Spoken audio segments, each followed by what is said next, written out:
anger would be 5. I don't think of myself as a particularly angry person, Sure. but it can certainly happen. I would not categorize you as an angry guy. Yeah, you. All right, Tyler. Shut the fuck up, man. Tyler? Don't f***ing start. This, just regular water, actually dehydrates your You have to organs. do with electrolytes, You have right? to do like Or something? structured water, like electrolytes, alkaline. Yeah. Okay, I'm done. No, I'm out. listen. I know my friend Jill was like, Tyler, out. you need to get a water spinner, a countertop water spinner, and structure your own water and add trace minerals. I was like, good God. Well, like I say, this is why I'm not looking for a long life. I'm looking for a good one. life. Yeah. There's a really great Canadian band called Length is Trooper, not always a win. and they have a song called I don't know what it's called, fuck it, but the chorus goes, we're here for a good time, not a long time. So have a good time, cause the sun don't shine every day.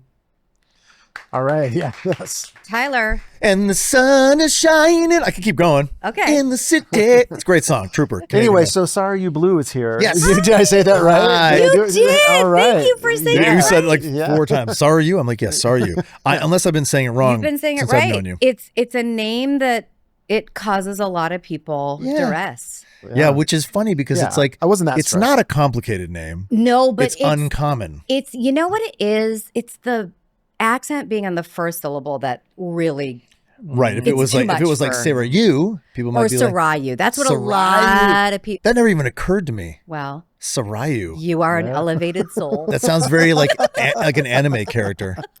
Sarayu, Super Right. Saiyan. So it is funny to me, and I remember this one like speech dialect person who was like, well, you have to understand, for Americans, a lot of times it's the penultimate syllable and that's why. Right. And I said, right, they can't say Allison. Right. Like, I was like, I'm pretty sure they can do it. Yeah. Like, I think it's Instead of possible. what? I was like, I don't Allison? believe the words coming out of your mouth right now, ma'am. No. Yeah, I've been to a few vocal pathologists that like explain Right. dialects and talking to me. I'm like, that's not bless what her. that's not what I'm doing. That's not how my mouth is working. Like, I was like, that logic is totally not true. I think it's funny too when you do like as an actor when we like study a dialect for a certain region. Yeah. And you go online and you do like there's so many know-it-all fuckers who are like, no, this is what it is. Right. And here's what's happening with the mouth and the softening of the Right. palate. And it's like, I just want to sound like I'm from the South, all right? If it's cool with you, I want to sound like a person. God. Anyway, you are here with us today. I am. And I haven't seen you since In person. You know, the last time I saw you What? was the upfronts for your NBC show. I was wondering if that was the last Yeah, time. which was a while ago. It was me. I was there for the second season of my medical show. Yeah, yes. Your show just got picked up, and NBC had just bought Brooklyn Nine-Nine, and Right. Joe was there, and we all ran into each other. And we were like, "Hey!"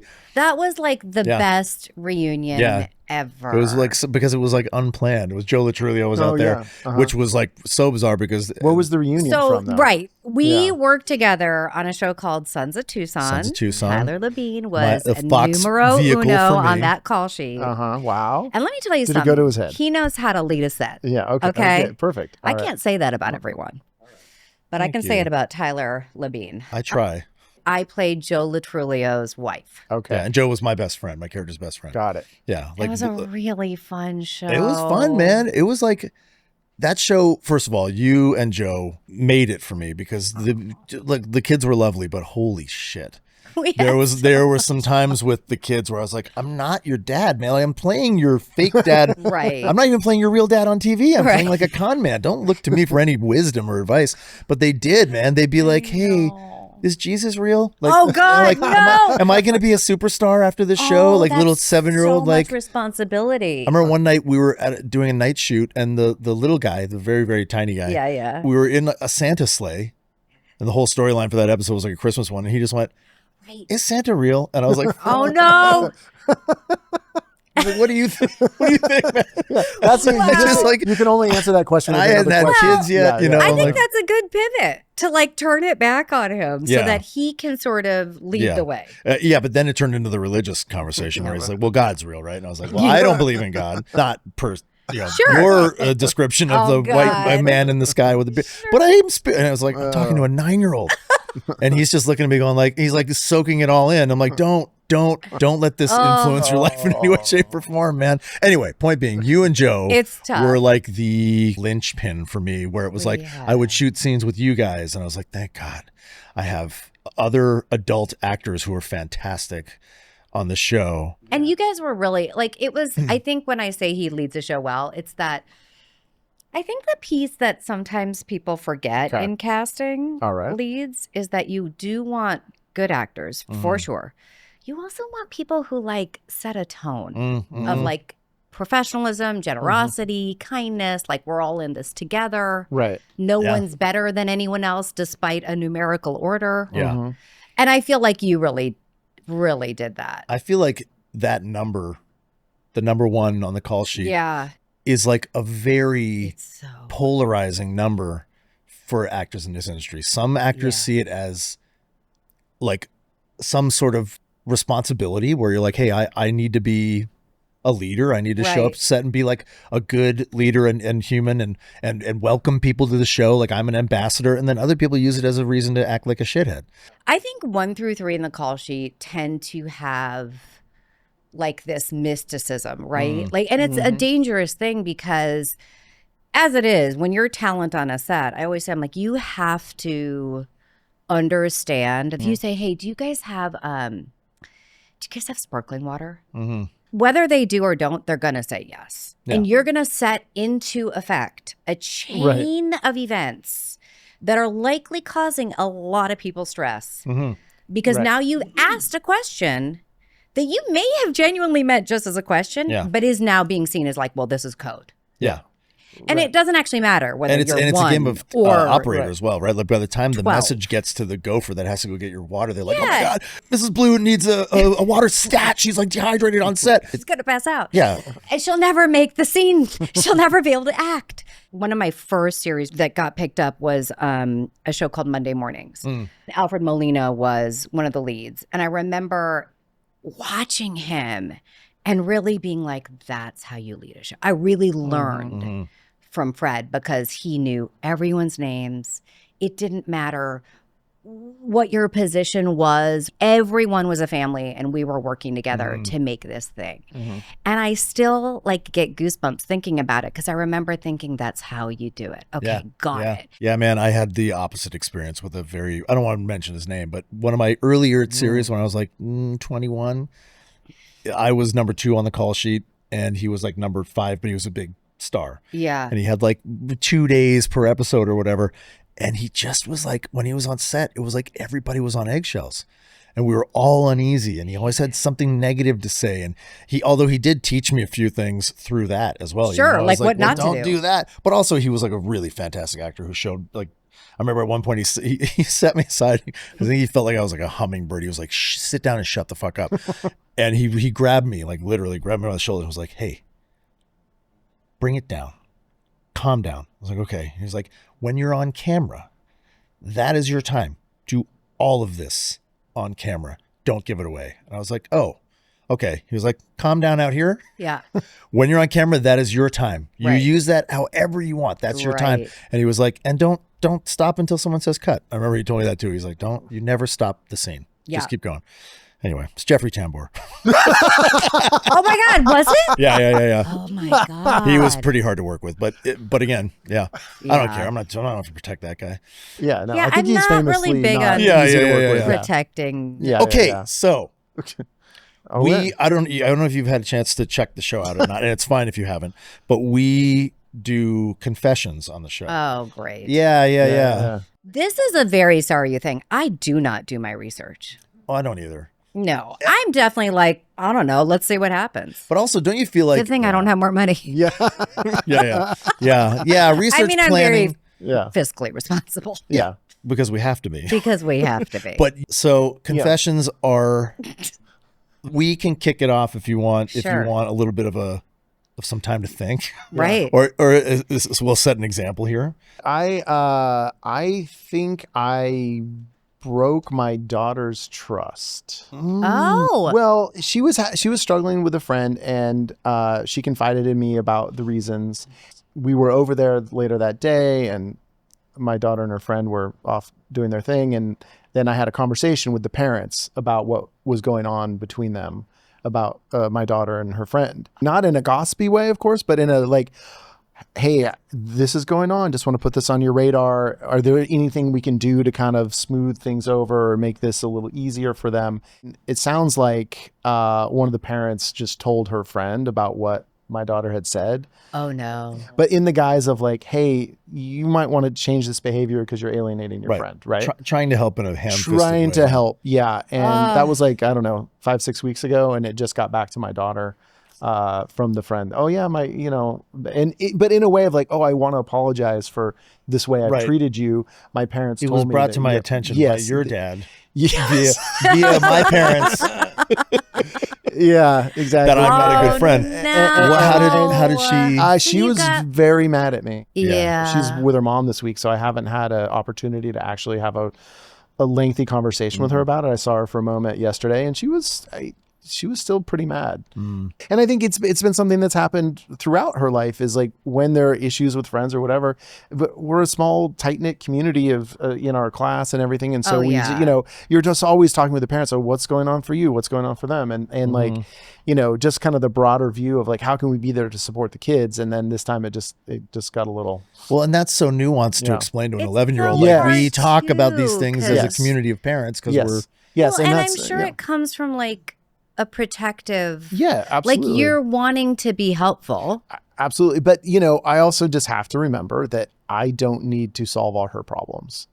And you can't. Yeah, that's hard, right? You can't, right? Yeah. Like no. That's it's one better of my if she does. Parent friend always talks about that. She's like, you kind of want to be able to make their lives safe and comfortable and happy and easy, but that's not how life works. No, it doesn't teach them anything. Well, and it's also not even realistic. It's not. No, there's it's not. no avoiding the painful parts of life. No. Yeah. And like, I have 3 children, and often with the 3 of them, the way they socialize, the way they hang out is fucking cutthroat sometimes. They're siblings, right? And my middle kid will be like so brutal to their little brother, and the little guy is trying to get their attention all the time, and he's so like into his big sister.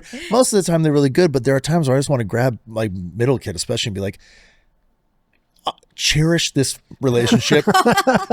You will have this friend for the rest of your life, and if you're not careful, you're going to lose this little guy who loves you. Like, I want to be like, fucking be nice to your brother, man. But like, I had 2 brothers, and I learned important lessons about who I am and how to navigate social situations and how to navigate a lot of my life by falling on my face and being treated a certain way and learning how like what boundaries are before you understood what boundaries meant. You know what I mean? Like, that stuff's important for I guess for you growth. learn grit. I mean, it's funny. I have no siblings, so I didn't learn anything. Right.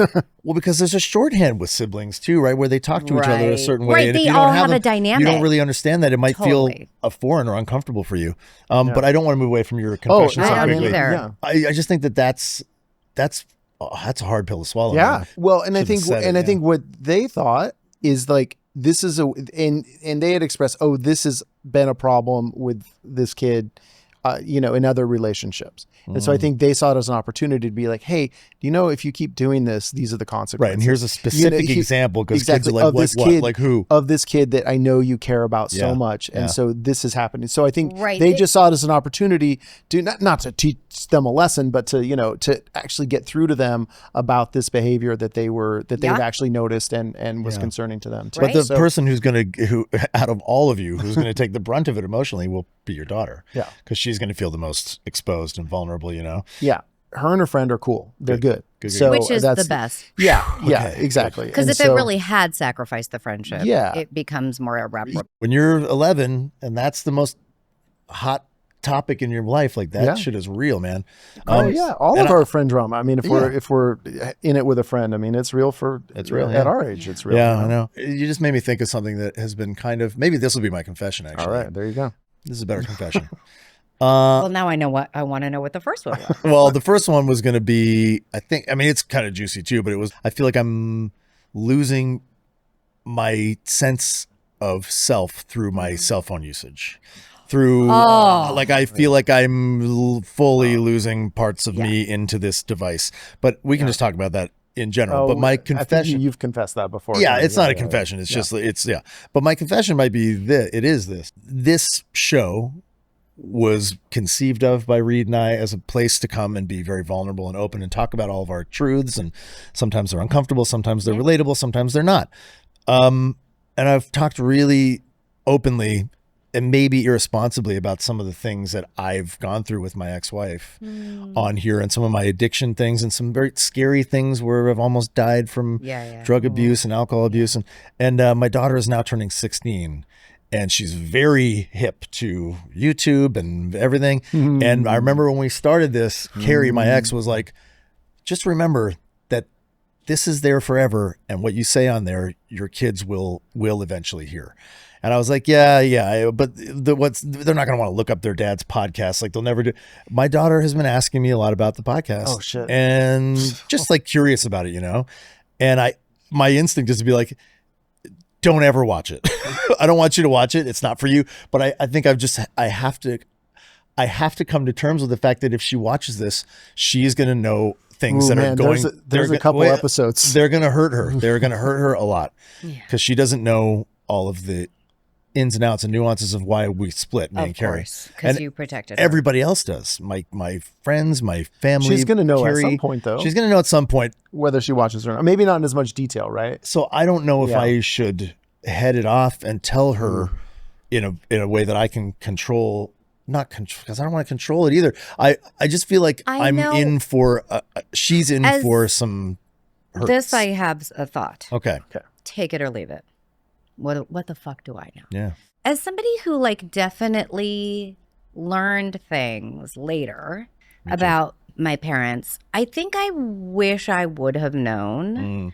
I am very much of the belief that there's nothing off the table in life. It's all how it's approached and handled. Yeah. And I think it would be a really respectful thing to show your vulnerability and share with your daughter.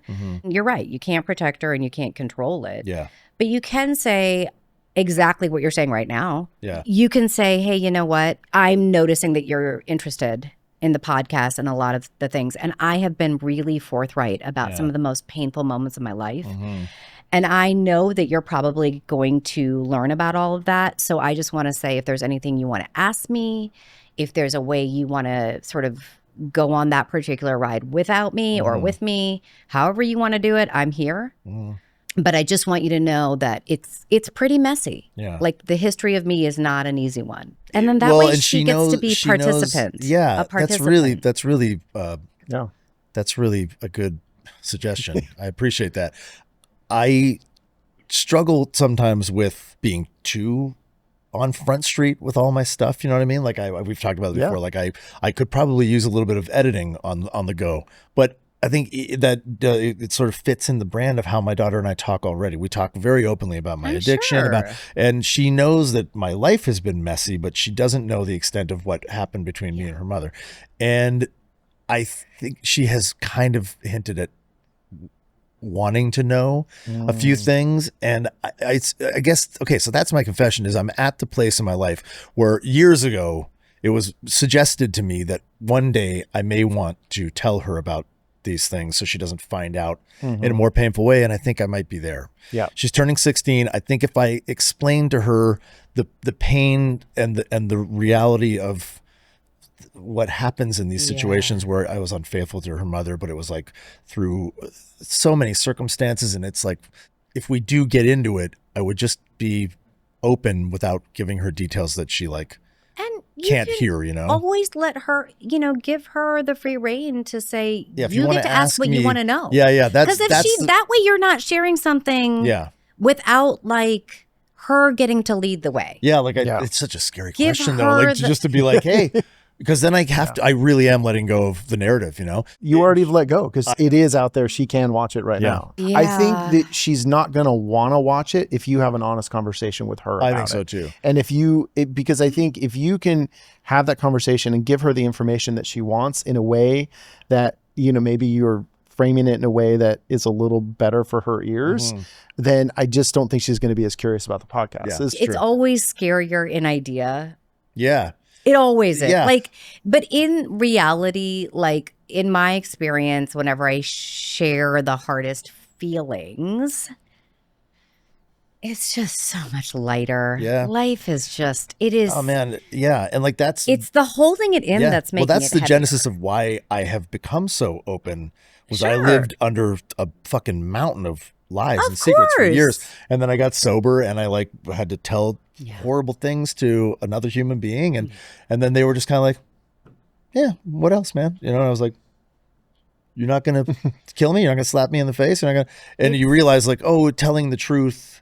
It's always liberating. It is. I was informed of things that I think my parents probably never should have told me later in life. Yeah. But there are things through their relationship and through their lives that I'm like, why didn't you tell me that? You know? And it's a balance, right? Because there were things I learned way too young. Yeah. And that's where I'm like, well, you should have been the parent. Like I didn't need to be your venting. Yeah. place, Don't use me right? as like a And so like look, I'm not a parent. I don't know shit. But like I'm just saying I understand it's a delicate balance. But if the curiosity's like coming at you, you gotta like be forthright in response. Did your parents get divorced when you were little, or do they stay together? Oh no, they hate each other.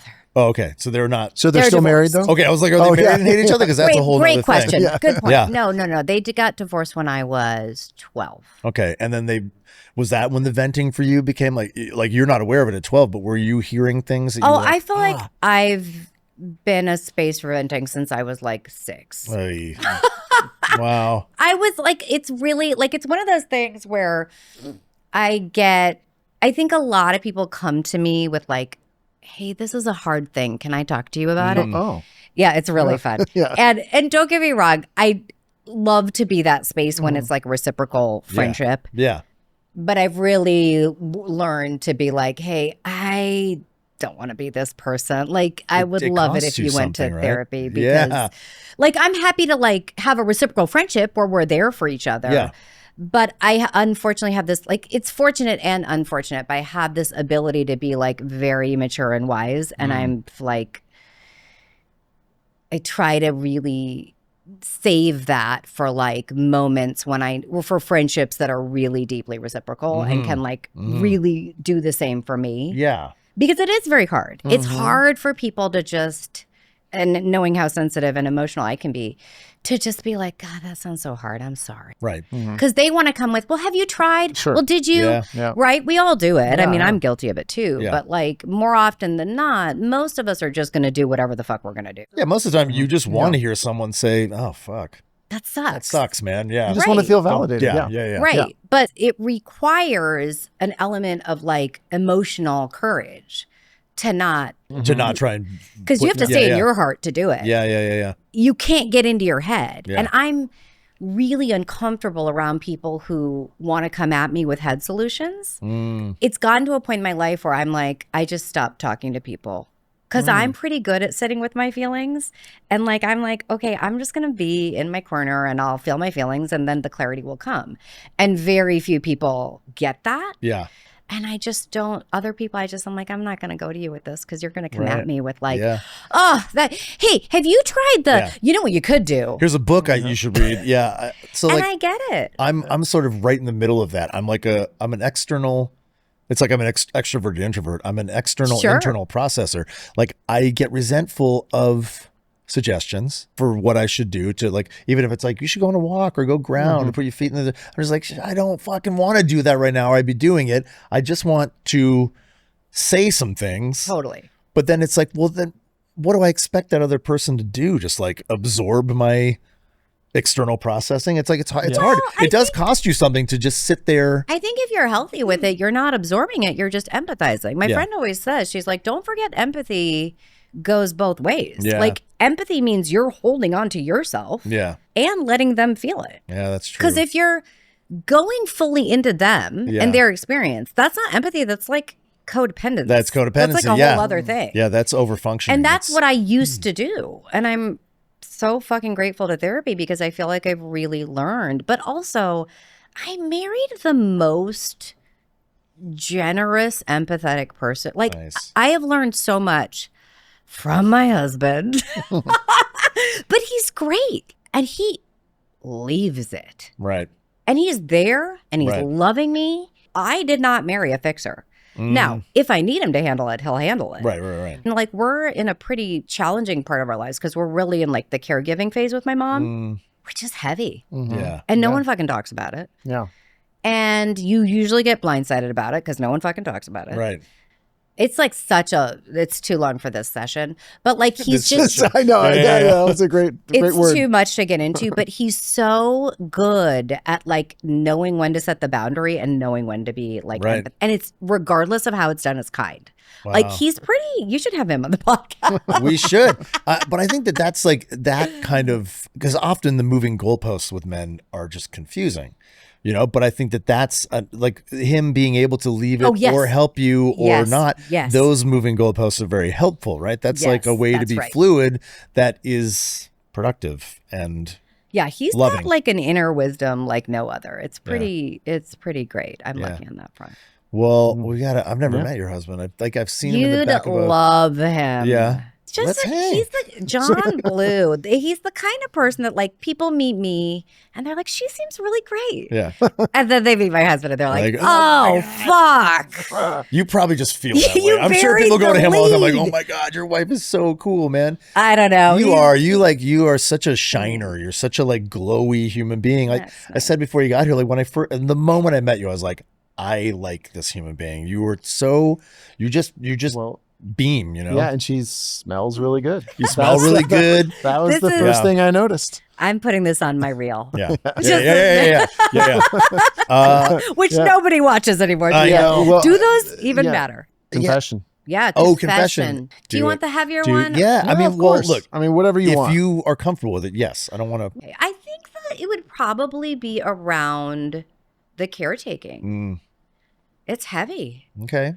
It's really heavy. It's really hard. And I think there's just like this element. The confession really is like, I think a lot of people say it's a privilege. Is that a coping mechanism to say that? I think that would depend on the person. Yeah. I also think that for some people it is a privilege. We're in a decent phase right now because we've figured out some stability with it. But I think what feels really heavy is I feel very stuck in this industry financially. Right. Mm-hmm. I think the challenge of no siblings and no relatives in this country. Mm-hmm. Most people I know have some help. Yep. And I think my experience right now is that there's none. Mm-hmm. I feel so backed into a corner. Not by my mother. No. By my life. Mm-hmm. That's where I'm really thankful for John. But at the end of the day, right now, it doesn't feel like a privilege. It feels really hard. It's like a burden, yeah. And I don't want her to know that. Right. But financially, she's got nothing. Yeah. Historically speaking, women of color are not exactly paid well. And we're in a time in the industry where like every job's a buyout. There is no residuals, right? No. There's no way to sustain. No, we're all jobbing. And I've been, I would say, except for one job in my 20 years in this industry, I've been completely underpaid, like by a lot, not by cute amounts, not like it's relatable. Like I'm scraping by always. Mm-hmm. And it's scary. Yeah. It's scary and it's lonely and it's heavy and it's hard and it just doesn't feel like there's options. So like I guess the confession is just my own guilt, you know? Yeah. Look, I'm really grateful to all the things my parents did to like set me up in this world, but I was not one of the South Asians who grew up with like tons of money. Yeah. You know, that's not the experience I have. And it's funny. It's why I get so frustrated with like the representation for South Asians, because I do think there's like this assumption that we all like wear $3,000 Bollywood outfits like really regularly. By the way, great. They're gorgeous. But I'm just saying like that's not necessarily the norm. Right. That is, you know, and again, I do think there's a broad spectrum here. I'm not speaking for everybody. I don't want to speak for everybody. But I'm just saying that like that would be like one of the hardest weights of my life right now. Right. Yeah. Yeah. And I don't think that that's uncommon, the feeling you're having. Like, I think it's more common than not. Yeah. I think what Ree was getting at, like people that saying that it's a privilege, Oh, is like, yeah. is a way that you try to sidestep this inevitable guilt that we feel. Yeah. Like and I don't know what I'll do when my dad my dad and I have had spent the last 20 something years being mad at each other. Yeah. At this point, he almost died last year, and it's like I went and saw him this summer, and he's like, he's not doing well. You know what I mean? Like he's happy, but he's physically not doing well, Yeah. and it all sort of came crashing down on me. I was like, I'm going to need to get back to Ontario, and I want to take care of my dad because I love him. Because I'm at this point in my life where I'm like, I want to do that. I get it. But it's like, it's going to be fucking hard. And my mom and dad both have no money. We never had money. Not really. Having money now is like a different landscape, right? Yeah, absolutely. Like you have to be like, you need to be like rich. it's just not, it's really difficult to sustain. Yeah. I have a lot of anger actually at like how badly I was underpaid. Oh man. Yeah. Because there are ways that about I could have been in a position to be in this time period and not be this stressed. not be stressed. Right. And I may have still been stressed. Not Yeah, this you would have been stressed. stressed. The amount of stress that I'm in Yeah. feels unfair, according to the way I saw so many people get paid. Right. Given the career you've had, it feels unfair. You've had a great career. And I just wanted to, just before we move on from that, thank you for your vulnerability Thanks. around that. Yeah. That's hard stuff. The financial woes that we all have right now, coupled with that, I would take anybody out, man. I went through it similarly. I lost my mom a couple years ago, and she didn't have anything, and I have one brother, and that it was the two of us, and really, and a shout out him, he was the one who took the bulk of it, because he didn't have a kid, I have a kid, and Right. you know, and my marriage was falling apart, and Right. you know, It's it was hard. just so hard, and to have a parent who is elderly and ailing and financially unstable is hard. It's It's tough. so And hard. it's like, And I'm not someone of great means either. So it's not, you know, it's and the I thing can't is, just is write a like, check and our solve country's it. terrible at caring for the elderly. Yeah. Our country is so youth obsessed, which is wild to me because I'm always just like, do you think you just won't age? Yeah. I mean, even if you do all the things, Yeah. I don't care about that. But my point being, like, you're gonna be a grown ass human in this world if you're lucky. And then you're going to go beyond that. Yeah, so You're like gonna- you're gonna the be a lack of decrepit old- care for the elderly has just always completely shocked me. I mean, in order to like care for family, right? You're looking at like assisted living would be, we don't have that, but if we were to do it, I mean, we never would. She'd be miserable, but it would be like $10,000 a month. Yeah. Which is crazy, man. Who has that? Well, you just you have to literally ship them somewhere, like you know, where ship 'em. Well, you ship them to Iowa or something to a An place. ice Well, float. because I'm from a small town in Northern California, and the same thing up there is $6,000 a month. That would be $12,000 here. Yeah. And so you're like, well, $6,000. It's still, I mean, you know, I can't write that check, but And you know, also, like in South Asian culture, you just don't do that. right. Right. That's Right. That's I you want to just say don't. it's such an Yeah. American thing. Even in Canadian culture, we don't abandon don't our do sick that. and elderly. No. It's all taken care of. You're free. There's Well, I mean, it's that's what I should do. all, yeah. Well, I'm gonna get divorced and Come marry a to Canada. Canadian. John's great, Yeah, but but- he'll understand. Yeah, I know. he'll be No, very it's like- understanding about it. Yeah, He'll be be like, so whatever you empathetic. need to do. He'll be like, honestly, Yeah. I get it. Is she get it. living with This you has been a guys? long time coming. No, she's not. She would not want to do that. But it also just wouldn't make sense for her for many reasons. There's too it doesn't sorry. work.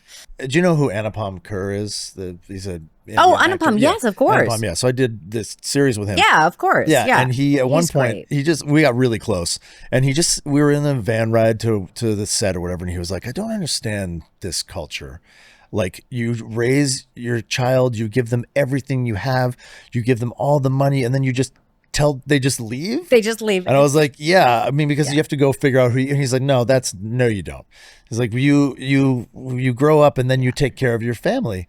And that's what we do. And I was like, I know, but you understand, like, there's this, I think it's more healthy to go and like be on your own. And the more I tried to like defend what it is we do here, I was like, you're right. It doesn't make any fucking sense, man. Do I need to leave the nest? Is it important for me? I mean, yes. Yeah. Well, But couldn't I do that? And It's a very individualistic society. Yeah. I mean, at the end of the day, are we better for the no. I individualistic think most society? people Yeah. I know are lacking community. Yes, and family. Like, we have, or in pursuit of our dreams, I have like completely left the proximity of anybody who could ever help me. All my friends and family, my relatives, all live in another country in other far reaches of the land. And I'm like, I have never had any help with my children. I've never had. Well, and that's such a big thing. Like, I feel like all my parent friends are definitely in it. Like, they're in it because they're constantly, like, there isn't that communal support. Right. And they don't, and conversely, my kids don't have a relationship with their cousins and aunts and uncles. I mean, they do, but it's like, yeah, we're going to go see them for 3 weeks in the summer. Yeah, it's real. So his point for me was kind of like, yeah, right. There is this individualistic sort of ideal we have here where it's like you grow up, you strike out on your own, you go make your own family, and then it just like goes on and on and on. Pull yourself separating up. Pull yourself up by your bootstraps comes to mind, that right? too. If I hear that phrase one more time. Oh my God. But yeah, not from you, but as like an actual suggestion. Sarayu, the money discrepancy is something that I want to hear from you so much because I know how vocal, and especially you've been an advocate for other women of color in the industry and just anybody who feels marginalized in this industry. Yeah. You've been a real like positive mouthpiece for people for a long time. I appreciate that. I think it's really important to me because I think we are often told to be grateful for crumbs. Yeah. I think if you are from a community that is underrepresented, Black, Brown, Indigenous, disabled, LGBTQ+, you know, it is so demoralizing, right? Because you sit there and you go, I know this is what my counterparts are getting. I know this is fair. It's not asking too much. And I think the response is always like, hey, you got a job. Right. And I think be grateful. We'll go back later. I don't even hear we'll go back later. Oh, shit. But I don't want people to go through what I went through, which was years of sort of really being gaslit and just not having opportunities. I mean, look, when I first got out here, we were not on TV. South Asians were not really even on TV. Tiny slice. Right. I got by. I had my, situations. But I think in general, there wasn't a lot of thinking outside of the box for me. Thank goodness I think outside the box for myself. And I do. I mean, I always say I believed in myself more than anyone ever did, which is pretty fucking lonely, actually. Yeah. But, thankfully now I have like the best team and a lot of support and, a great friend group. But, I always say like people often they're like, well, but it's gotten better, right? And I always feel like I know you need me to tell you it's better so that you can sort of feel okay. But you're going to have to feel not okay. Yeah. Because if you're still asking me if it's gotten better, it hasn't. Yeah. You'll know. It's wild. Like the goalpost moves, right? Yeah. I was the lead of my own show on NBC. And you were a fucking beast in that show. Thank you. So I good. tested like 3 white women were testing and then me, right? Which was amazing if you think about that. Yeah. Because like that, it wasn't written South Asian. And I remember just thinking, this doesn't happen. Right. And then we got picked up. And like, it was an amazing, incredible experience. But, in terms of pay, like the conversation then is, well, she's never been a lead before, right? Yeah. Okay, fine. So we got whatever we got. And then, you get to your next job and they go, well, you're not the lead. Right. You're like, so we can't meet the quote. Right. Yeah. And then I hear these numbers that people make. And I'm like, I don't get it. At what point is it just like, she led her own show. Yeah. She was number 2 after Nicole Kidman. Yeah. She's done this. She's done, like, what is there left to prove? Right. Yeah. And then you realize there isn't anything left to prove. Right. It's just going to be a no. Yeah. They're going to say, you can walk away. Yeah. Right. We can find someone else. So, and the one thing I've learned when it comes to negotiation, if you don't have the leverage in your core, right? Yeah. You can't negotiate. Yeah. In my experience. Yeah. One of the things that we see is like the exposure conversation, right? Well, you got a job, you're going to be seen, this is going to be big for you. Yeah, of course. This will lead to XYZ. I have done yeah. scenes, and I'm sure you have too. I have done scenes with so many famous people. Yeah.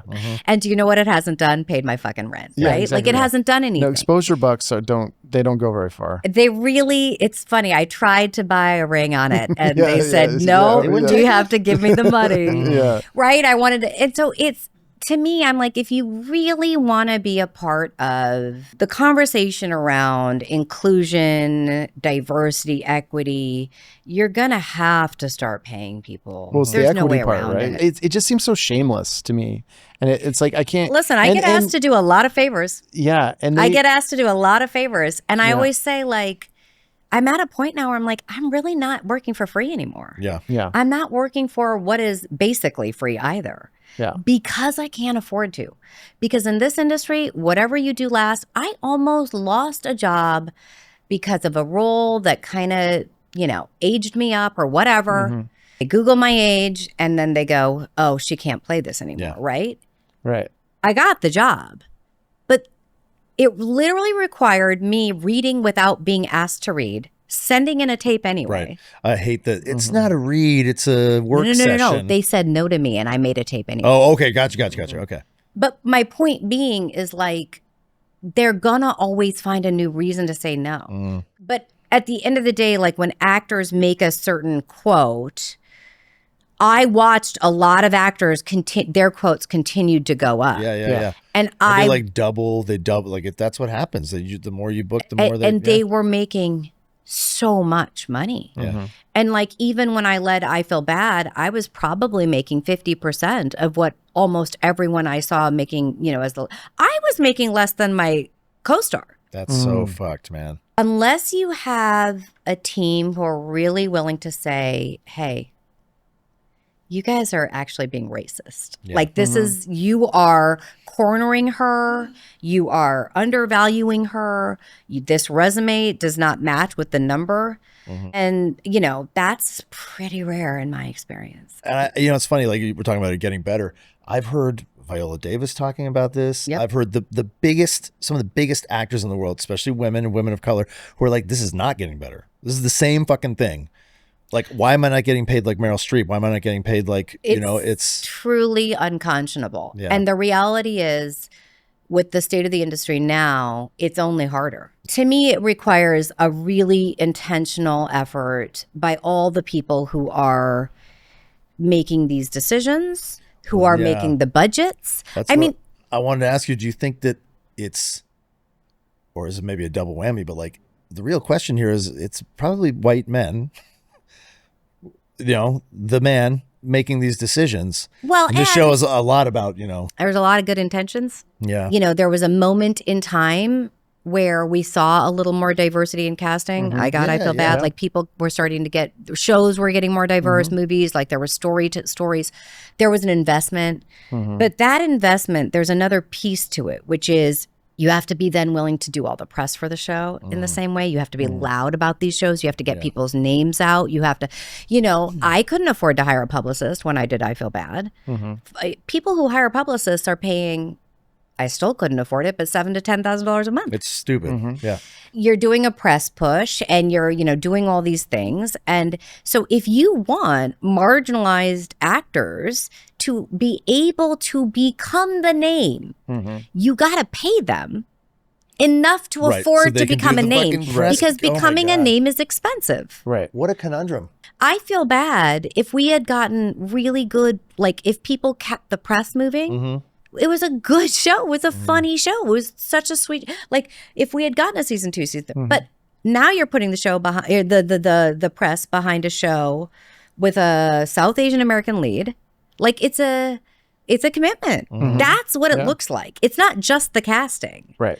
It's what goes into keeping something moving. Yeah. Even on shows that are like mainly white driven casts, like on a network, the networks only put so much money into publicity. They expect a thing to happen on fly. its own, and then they'll put a little bit of money into a press junket or whatever, and then it's up to the actors to be like, I have a publicist. I'm going to do this magazine. I'm going to do that daytime talk show, whatever it is. And then if you can't afford that, To me, it's one of the dumbest moves on studios' parts. I don't get it. Right. I would say you want your actors to be able to afford a publicist so they can do publicity. or hire them one. Yeah, Give them a publicist for this. Well, they do have but studio they're doing, PR. but okay, but you know those people. I do. I'm just saying that's always the response. No offense, but they're. Well, they it's have like studio it's like PR, getting but a publicly more appointed blanket attorney. thinking, right? It's not going to be as curated. But like, I don't think people realize how expensive it is to become a working actor, right? Because whether you're famous or not isn't even the point. The point is, I think fame sounds terrible. But like, for people who are really famous, I think it's a really lonely existence, Right. It's very expensive to be the middle-class working actor right now because you can't get a job, or there aren't many jobs that will allow you the flexibility if you book something. So like, that's tough. Just finding a job that says, you can leave for 3 weeks to go shoot that guest star in Toronto or whatever, right? Then it's hard just to book a job. Then if you do book a job and it's likely not going to be where you live, Right. you've got to figure out, probably care for your kids, care for my mother, or care, your mother. And then you have to figure out a way to be visible. So this is why a lot of actors go to social media. Yeah. Right. But it's relevancy. pretty saturated. Yeah. So like that's its own, then it's like, well, now figure out how to be interesting enough and edit your reels and be sexy and cool and charming and funny and all the things, and then get the eyes on you. It's a very specific situation to be, I think, a working actor who needs to have other ways to make income in case they don't book. Streams are Residuals were built for the middle class actor. Well, as I said, we're all jobbing actors now. Unless Residuals were never for the stars. No, it's Right. you could Residuals afford were to so live. the middle class actor could sustain between. Yeah, our union kind of failed us. I want to switch gears a tiny bit though. Yeah. Because I think it's a very common theme right now with actors who are, you and I would put us in the same category as actors who are like, what we've done, the breadth of our work, our We're very reputations. lucky. Yeah. And it's like, I'm terrified. Are you like beyond all this, what it should be? What's your plan? Like, what are you doing? Is such a great question that constantly goes through my head. Do you think about Yeah. pivoting and doing other things? Yeah. Do you think, yeah. It's so unfortunate. I'm not good at anything else. I know, me neither. I've Nothing. like no skill set. Every once in a while I'm like, should I start trying to, do more posts on social media? But I'm not great at it. I'm really not. I have friends who are really, It's a whole thing, man. You have to really it's double a whole down. skill Yeah. set. It's incredible actually what they do. Yeah. I think like if I were to really pivot, it would probably mean just like leaving and going to like, I would sell like candles and cookies out of a boutique. Right. Kind of my dream at this point. I'm like, can I just open a little shop? Hey everyone, if you like the show, please like and subscribe, especially on YouTube. That helps us out so much. It feeds that algorithm. Also, you can join us, support us directly by joining our Love Bug community at patreon.com/ILYSMpod. Tyler's in there. I'm in there under the hood every day, just tinkering. Just tinkering. Yeah. Just figuring it out. Yeah, that's all we can do is try to figure it out. You don't have to listen to these ads ever again really. if you get in on the Patreon. We got songs of the week, try new things. We're doing quips. My Tuesday Tales. Please check it out. It's patreon.com/ILYSMpod. See you there. Okay. So you were in Inside Out too, right? Yeah. Yeah. Margie? What was the character's name? Margie, Yeah. gosh, you did your research. Yeah. Listen, Yeah. you so all are we want to good. try this segment out. We're Inside Out. So it's characters from Inside Out. Yeah. And we're going to rank them in order for us of which character would we embody. Oh at my our base God, level. this is impossible. Okay. Basically, we're just exposing how we feel most of the time. I guess I would go with, I'll go fear number one. Like that's the most. Yeah. Just checking. We're going one. Then He just I wants you to think get it right. I think joy. It's like peanut butter and jelly, man. Okay, so here's why. These are very broad, right? And I don't feel like actually any of these are my true embodiments. They're like Here- umbrella emotions. Yeah, fear. I mean, yeah, I'm afraid of a lot of things. I mean, but I don't feel like I constantly live in fear, but I'm like, shit, I'm not joyful all the time. Yeah. So, and I'm not. That would be psychotic. Yeah, exactly. Yeah. I think I do carry a fair amount of joy, and hopefully it's more than my next one, which I think is disgust. Interesting. And interesting. Yeah. Well, because I think about I'm always disgusted by politics and what's going on and the rest of the world. In the current, it's just is like there's so many just horrible, evil things happening. Yeah. That is hard not to be disgusted. Right. So then I'm going to go. My number one. Now. Then I'm going to go with sadness. It kind of goes in parallel with the disgust there, I think. And then I guess we'll round it out with anger. So sure.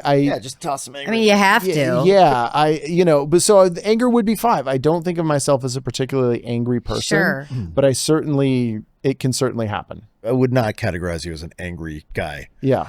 Yeah, you. All right, Tyler. Shut the fuck up, man. Tyler? Don't fucking start. Let's see where Tyler goes Is first. this me? All right. So I hate to say it, but I think sadness leads drives the boat for me mostly. It's just, no shame. And remember, if you remember the first Inside Out, it's very important that we feel our sadness. It is. I've only seen Inside Out 2, so. You what? As I'm a fan of Margie. Yeah. He only saw it because he was like, Margie was pivotal. Yeah. Should have been one of the emotions. Yeah. Agreed. I'm feeling a little Margie today.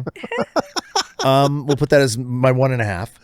And then 2, I think, would probably be joy because I live in the extremes. Like I can literally bounce between joy and sadness in a split second. We were spot on here so far. Yeah. And then I think fear is there because I just have a chemical imbalance in my brain that makes me anxious all the time. And then I feed it caffeine and I go into this fucking terrified place where I'm just like we talked about, I'm just clinging on to acting like I'm not high on caffeine. I love caffeine. Yeah, me too, but I also hate it. And then I think disgust. Okay. No, anger. It's like number 4. That should be number 1. I was already. Here's like, the thing. Anger's ranking pretty low for you right now already. I'm not an angry guy though. No, but I am prone to flares of anger. Flare-ups, sure. But I wouldn't say that I walk around feeling. I'm not angry in general. No, as a default, but it does flare. Yeah, it flares. I've seen it. Yeah. I mean, I guess there's a world where we could swap fear and anger, but it's too late. They're pretty close. They're closely aligned. He said, "Don't fucking change it." Don't fucking change that shit, man. And then I would put disgust last because honestly, disgust. I until Reed explained his definition, I was like, I don't really judge people.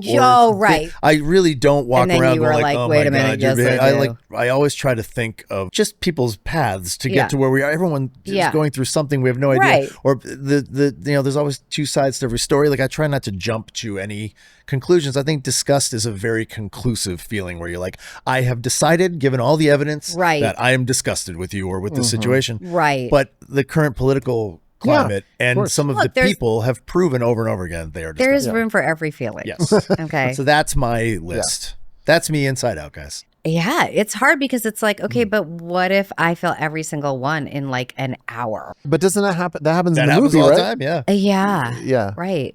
Listen, Inside Out too, it did. I don't know. Yeah. I think, I actually think my first is joy, which is wild. One of us had to. I mean, listen, here's the thing. The way I see it is this. People who are very like kind of more cynical and maybe pessimistic see me as positive, right? Mm-hmm. And then people who are positive and optimistic see me as negative. And I think what that really tells you is I'm a realist. Like I'm right down the middle, you know? Because I think that's the thing is like I'm just very honest. Whatever's happening, you're going to know. But when you walked in the room and I met you for the first time, you seemed very joyful to me. I think I'm a fairly happy human. Like at the end of the day, like core Sarayu is pretty happy.